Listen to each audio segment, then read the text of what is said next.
Je vous annonce l'Évangile. N'ayez pas peur, Dieu seul suffit. Aujourd'hui, samedi de la 12e semaine du temps ordinaire, année A. Évangile de Jésus-Christ selon saint Matthieu, chapitre 8, versets 5 à 17.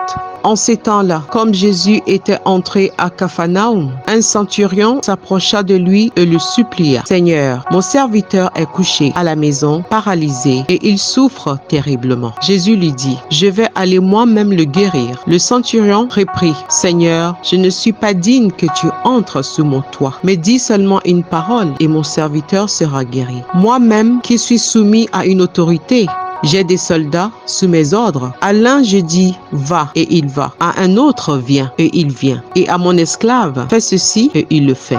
À ces mots, Jésus fut dans l'admiration et dit à ceux qui le suivaient, « Amen, je vous le déclare. Chez personne en Israël, je n'ai trouvé une telle foi. Aussi, je vous le dis, beaucoup viendront de l'Orient et de l'Occident et prendront place avec Abraham, Isaac et Jacob au festin du royaume des cieux. Mais les fils du royaume seront jetés dans les ténèbres du dehors. Là, il y aura des pleurs et des grincements des dents. » Et Jésus dit au centurion, « Rentre chez toi, que tout se passe pour toi selon ta foi. » Et à l'heure même, le serviteur fut guéri.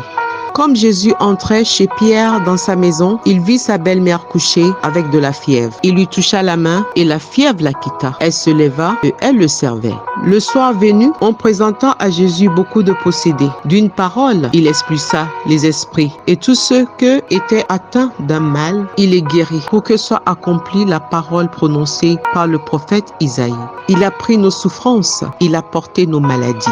Acclamons la parole de Dieu. Louange à toi, Seigneur Jésus. Chers frères et sœurs en Christ, notre Seigneur Jésus est toujours à l'œuvre. Sa mission rédemptrice du genre humain embrasse toutes les dimensions de l'être humain, tant spirituel que physique. Grâce à la foi et l'humilité du centurion, son serviteur fut guéri. Bien-aimé, le Seigneur nous invite aujourd'hui à croire fermement en lui pour voir ses merveilles. Que lui-même augmente et fortifie notre foi ébranlée par les tourments de ce monde. Amen.